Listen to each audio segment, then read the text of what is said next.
Hello students, welcome to the second part of note making session. As I earlier posted a video giving details how to make notes from the given passage which was explained in English, there was a request to explain in Hindi too.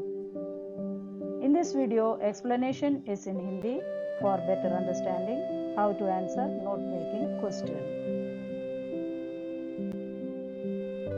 11वीं एवं 12वीं कक्षा के exam में note making का एक प्रश्न जरूर पूछा जाता है। इस प्रश्न को हल करने के लिए कुछ जरूरी बातें ध्यान में रखना है। सबसे पहले आप पैसेज को रीड करें और वर्ड्स एंड फ्रेजेस को शॉर्ट लिस्ट करें। उसके बाद इंफॉर्मेशन को अरेंज, रिग्रुप एंड ऑर्गेनाइज करें। फॉर्मेट को सेलेक्ट करें और पैसेज के लिए शीर्षक सोचें। नोट मेकिंग का पूरा एक्सप्लेनेशन मेरे पहले वीडियो में देख सकते हैं, लिंक डिस्क्रिप्शन बॉक्स में दिया गया है। आइए हम फॉर्मेट को समझें। सबसे पहले आप पैसेज को रीड करें और शीर्षक खोजें। याद रखें कि ये शीर्षक आपको पूरे पैसेज के लिए लिखना है। उसके बाद आपको पैसेज को थीमेटिकली 3 या 4 सेक्शन में डिवाइड करना है। अब 1, 2, 3 सेक्शन अगर आप डिवाइड कर लिए, इस सेक्शन के लिए आपको हेडिंग खोजना है। वो एक एक पोर्शन के लिए आपको हेडिंग खोजना है और ये हेडिंग में अगर आपको और आइडियाज मिल रहे हैं, वो आइडियाज को समझने के लिए और ये आइडियाज में और इंफॉर्मेशन और फैक्ट्स भी आपको मिलेंगे तो आप पॉइंट्स में बना लेंगे उसको सब हेडिंग और पॉइंट्स 1.1, 1.2, 1.3। ये फर्स्ट हेडिंग के नीचे है इसलिए 1.1, वैसे ही सेकेंड हेडिंग के नीचे होगा तो 2.1, 2.2, 2.3 के रूप में दिया जाएगा। और अगर सब हेडिंग के अंतर्गत अगर और इंफॉर्मेशन और फैक्ट्स आपको मिलते हैं तो वो पॉइंट्स के रूप में आप दिखा सकते हैं। तो 2.1 में अगर आपको फैक्ट्स मिल रहा है तो उसके अंतर्गत आप 1, 2, 3 डालें और उसी प्रकार अगर 2.2 में मिल रहा है तो आप पॉइंट्स बनाएंगे, नहीं मिल रहा है तो आप नेक्स्ट सब हेडिंग में चले जाएंगे।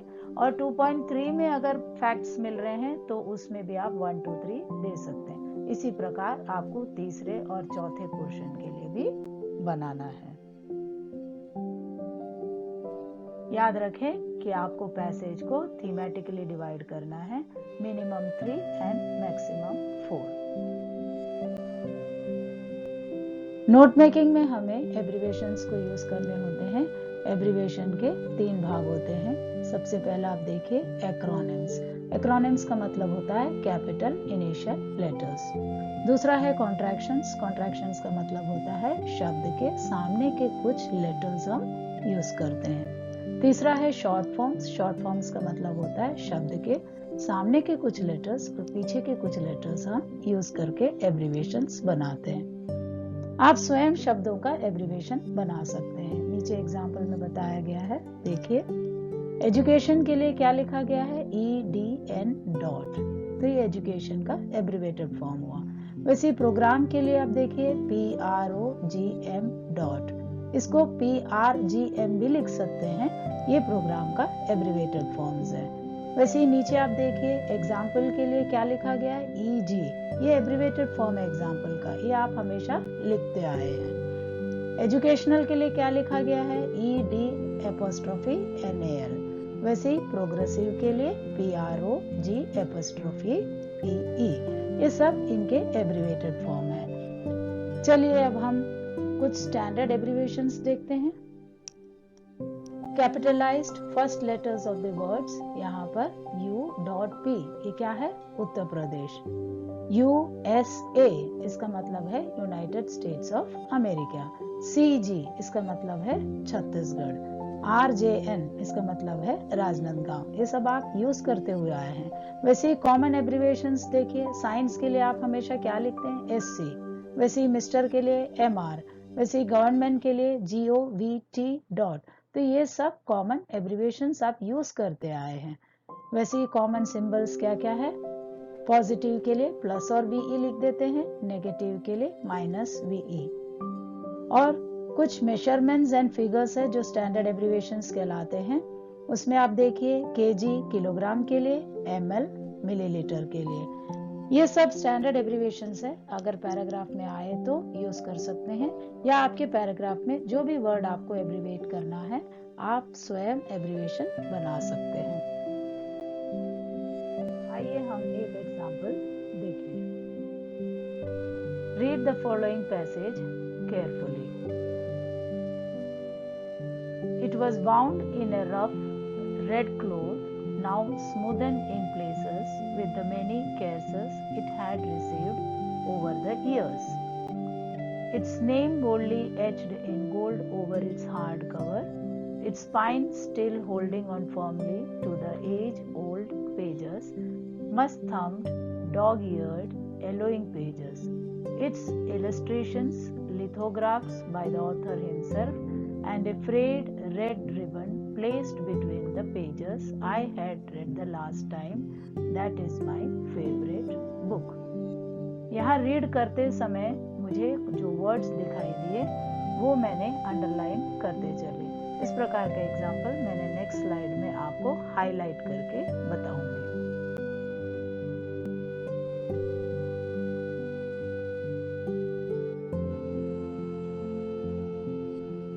पूरे पैसेज रीड करने के बाद आप क्वेश्चन को रीड करें। On the basis of your reading of the above passage, make notes using headings and sub headings, use recognisable abbreviations wherever necessary. Write a summary of the passage in not more than 80 words using the notes made and also suggest a suitable title. इस प्रश्न में आप देखिए आपको क्या करना है, headings and sub headings लिखने हैं। उसके बाद आपको एब्रीविएशंस लिखने हैं और एब्रीविएशंस लिखने के बाद आपको उस पूरे पैसेज के लिए एक समरी लिखना है। इस समरी लिखते समय आपको ध्यान में रखना है कि आपका समरी 80 वर्ड से ज्यादा ना हो, और सबसे खास बात आपको एक सुइटेबल टाइटल भी देना है। ये पूरे प्रश्न हल करने के बाद आपको 8 नंबर प्राप्त होते हैं। पैसेज को रीड करने के बाद जो वर्ड्स एंड फ्रेजेस को शॉर्टलिस्ट किए हैं वह हाइलाइटेड है। ये highlighted words arrange and reorganise करके हम नोट्स बनाएंगे। Let's read out the question. On the basis of your reading of the above passage, make notes using headings and subheadings. Use recognizable abbreviation wherever necessary. 5 marks is allotted here. Write a summary of the passage in not more than 80 words using the notes made and also suggest a suitable title. 3 marks is allotted here. Headings, subheadings, abbreviation. इसको highlight इसलिए किए हैं क्योंकि हमको इसमें work करना है। अब आप आंसर कैसे लिखोगे? सबसे पहले आपको शीर्षक पूरे पैसेज के लिए सोचना है। तो पूरे पैसेज के लिए जो शीर्षक मैंने दिए हैं वह है म्यूजिंग्स ऑफ ए बिब्लियोफाइल। कोई और टाइटल भी आप सजेस्ट कर सकते हैं। यहाँ इस पैसेज को 4 सेक्शन में डिवाइड किए हैं। उसके पहले सेक्शन के लिए हेडिंग माय फेवरेट बुक लिखे हैं। आपको जो उचित लगे वह लिख सकते हैं। माय फेवरेट बुक में और आइडियाज एंड फैक्ट्स मिले हैं, इसलिए सब हेडिंग्स लिखे हैं। सब हेडिंग्स यहाँ पे जो मुझे मिले हैं वह है बाउंड रेड क्लॉथ। अब बाउंड रेड क्लॉथ में मुझे और फैक्ट्स मिले हैं, इसलिए हमने उसको और डिवाइड कर दिया है सब हेडिंग में। Rough, smoothen, boldly etched in gold, ये सब हमने पैराग्राफ में शॉर्टलिस्ट किया था। और आगे 1.2, 1.3, 1.4 ये सब माय फेवरेट बुक में हमें फैक्ट्स एंड इंफॉर्मेशंस मिले थे। इलस्ट्रेशन ILSTRTN रेड में लिखा है क्योंकि ये एब्रीविएशन हमने नोट्स में यूज किए हैं। उसी प्रकार आप सेकेंड सेक्शन को भी पॉइंट्स में लिख लेंगे। थर्ड और फोर्थ सेक्शन को हमने नेक्स्ट स्लाइड में एक्सप्लेन किया है। पैसेज के थर्ड सेक्शन के लिए हेडिंग है प्लेजर ऑफ बुक्स, PLSRE। ये प्लेजर का एब्रीवेटेड फॉर्म है।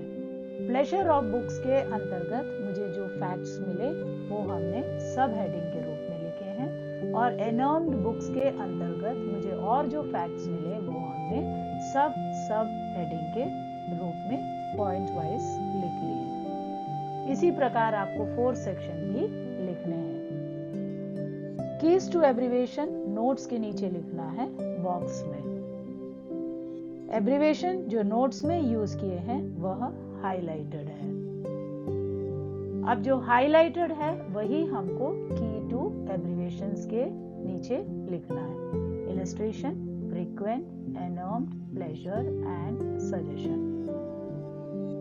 इतने एब्रीवेशन हमने नोट्स में यूज किए हैं, इसलिए हमने की टू एब्रीवेशन में लिखे हैं। आप अपने से और एब्रीवेशन बना सकते हैं। कम से कम 4 एब्रीवेशन आपको लिखने हैं और मैक्सिमम 7।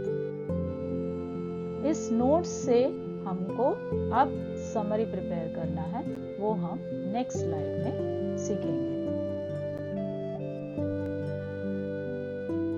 पैसेज को समराइज करना है यानी सार लिखना है। पैसेज का एसेंस लिखना है। इंफॉर्मेशन को रिड्यूस करना है। समरी लिखने के लिए जो नोट्स पॉइंट वाइज प्रिपेयर किए हैं उसकी मदद भी लेंगे। पैसेज में वर्ड्स एवं फ्रेजेस को शॉर्टलिस्ट करके नोट्स बनाए हैं और इन पॉइंट से कंप्लीट मीनिंगफुल सेंटेंस बनाएंगे। फर्स्ट सेक्शन में आप देखिए जो पॉइंट्स हम लिखे हैं वह है my favourite book, bound, red cloth, rough, smoothen. ये सब लेते हुए हम मीनिंगफुल सेंटेंस बनाएंगे। The author speaks about a book covered in a rough red cloth, now smoothened in places. It was the narrator's favourite book. इसी प्रकार second, third, fourth section में जितने पॉइंट्स लिए हैं उस पॉइंट्स को लेते हुए हम कंप्लीट मीनिंगफुल सेंटेंस बनाएंगे। उसके बाद इन सब को हम एक पैराग्राफ के रूप में लिख लेंगे। ध्यान रखें 80 to 100 वर्ड्स शब्द सीमा है। This video is made for your better understanding. For more detailed explanation, visit the link given in description box. You can make your own points and abbreviation from the passage given. Hope this video helps you to understand how to make notes and summary. Thank you.